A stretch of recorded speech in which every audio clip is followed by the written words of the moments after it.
नगर पंचायत राजगढ़ के ward number 1 के DAV school के आसपास के लोगों को आज तक एम्बुलेंस सड़क की सुविधा से वंचित हैं और इस समस्या जूझ रहे लोगों ने आज एम्बुलेंस सड़क की मांग को लेकर आज क्षेत्र के लोग एसडीएम राजगढ़ से मिले और अपनी मांग को लेकर एक ज्ञापन सौंपा। ज्ञापन सौंपने वाले प्रतिनिधिमंडल का नेतृत्व नगर पंचायत उपाध्यक्ष कपिल ठाकुर ने किया। ज्ञापन में बताया गया कि वार्ड नंबर 1 के डीएवी स्कूल व आसपास के क्षेत्र के लोगों को एम्बुलेंस सड़क तक की सुविधा नहीं मिल पाई है, जिसके कारण क्षेत्र के लोगों को भारी परेशानी का सामना करना पड़ता है। विशेषकर आपातकालीन स्थिति में समय पर चिकित्सा सुविधा न मिल पाने के कारण गंभीर समस्याएं उत्पन्न हो जाती हैं। वार्ड नंबर 1 की विमला देवी ने बताया कि अकेली महिला है। उन्होंने बताया कि उनके पति को दिल का दौरा पड़ था, मगर सड़क सुविधा न होने के कारण वह उन्हें समय से अस्पताल नहीं तक पहुंच पाई और उनकी घर पर ही मृत्यु हो गई। इसी तरह निर्मला गाजटा ने भी बताया कि उनके पति किडनी रोग से पीड़ित थे और सड़क न होने के कारण उन्हें मुख्य सड़क तक कुर्सी पर उठाकर लाना पड़ता था।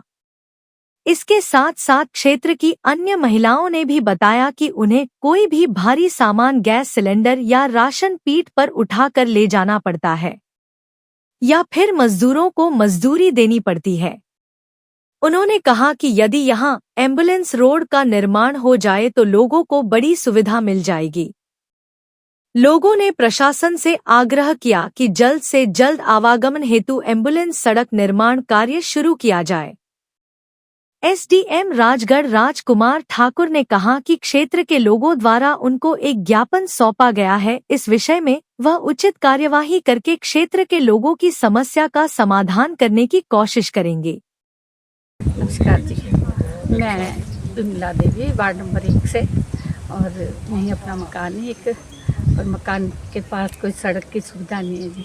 हमारे को 25-30 सालों से इतनी मुसीबत इसमें आ रही है। मेरे हस्बैंड को हार्ट अटैक आया, मैं सिंगल लेडी हूँ, घर पे मेरे पास बेटा नहीं है, पति नहीं है, बच्चे हैं 2, कुछ शादियाँ करके तीनों की। अब मेरे लिए इतनी मुसीबत हुई कि उनकी डेथ हो गई, पर मैं हॉस्पिटल नहीं पहुँचा सकी उनको, क्योंकि वहाँ से अगर लेके ऊपर पीडब्ल्यूडी तक आते तो भी उठा के ही लाए जाते और नीचे के लिए रास्ता ही नहीं है कोई हमारे पास जहाँ से हम नीचे ले जाते। तो इस वजह से हम तो बहुत परेशान हैं। बहुत मेहरबानी होती अगर ये एम्बुलेंस रोड बन जाता है कि बड़े भी है, बच्चे भी है, सभी हम लोग अभी इस उम्र में चलने लायक भी नहीं, कभी भी कोई तकलीफ़ हो जाए तो हम लोग तो बिस्तर में रह सकते हैं। और इतना किसी को बोल के कौन आएगा जी, जब अंदर से कोई बोलने वाला भी नहीं है दूसरा, हम तो अकेले ही हैं ना घर में। तो ये बड़ी रिक्वेस्ट है सबसे। मैं निर्मला गाजटा वार्ड नंबर 1 से। मैं सड़क हमारे पास कोई सड़क का प्रावधान है नहीं। हमारे को जो है ना बहुत मुश्किल हो रही है सड़क के बगैर। पीडब्ल्यूडी का गेट ऊपर बंद हो जाता है और मेरे हस्बैंड बहुत ज़्यादा बीमार थे पहले भी। हम 3-4 साल से जो है ना मतलब उनको नीचे से कुर्सी पर लेके आते थे ऊपर तक।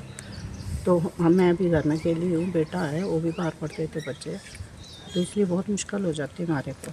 हम चाहते हैं कि हमारे लिए जो है ना एम्बुलेंस रोड जो है निकाला जाए। हम ना कुछ सामान ला सकते हैं, अगर हम गाड़ी लेके आते भी है वो भी हमारे को ऊपर खड़ी करनी पड़ती है, फिर उठाने का इतने वो है नहीं कि भाई हम उठा के ले जा सके।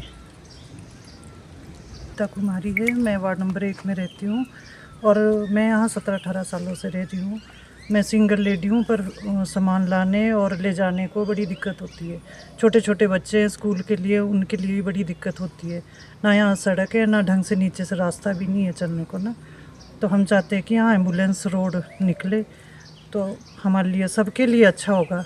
कोई बीमार होता है, कोई रात को कोई दिक्कत होती है तो पीठ में उठा के लाना पड़ता है पीछे। नमस्कार जी, मैं मीरा ठाकुर वार्ड नंबर 1 में रहती हूँ और हमारे लिए सड़क का, हम यहाँ इकट्ठे हुए सड़क के बारे में।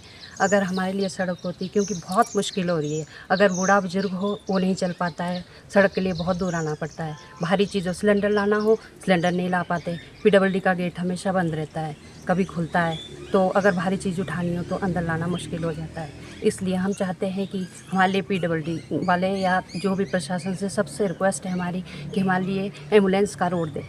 धन्यवाद। बुजुर्ग है तो कैसे आएंगे, बीमार है, बच्चे स्कूल के छोटे छोटे हैं जी, गिरने का भी डर रहता है, रास्ता भी ढंग से ठीक नहीं है।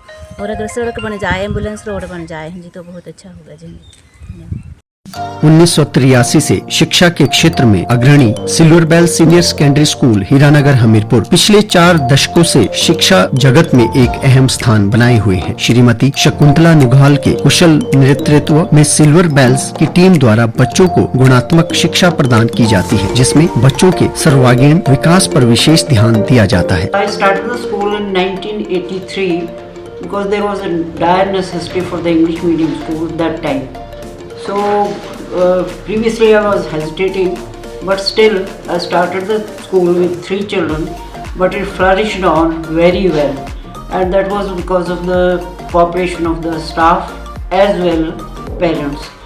They did all the efforts to take the school up and flourish it very well, and we excelled in all the spheres, cultural activities, outdoor activities as well as the education activities. Super magnet group की सहभागिता से silver bell school में दी जाती है बच्चों को विभिन्न प्रतियोगी परीक्षाओं के लिए कोचिंग और नौनिहालों के लिए अत्याधुनिक सुविधा से युक्त बाल वाटिका की सुविधा भी उपलब्ध है। बच्चों के लिए स्कूल द्वारा ट्रांसपोर्ट की सुविधा 15 किलोमीटर के दायरे में दी जा रही है। गौरवमयी अतीत से सुनहरे भविष्य के निर्माण के लिए प्रतिबद्ध सिल्वर बेल्स स्कूल में आज ही अपने बच्चे के लिए सीट बुक करवाएं।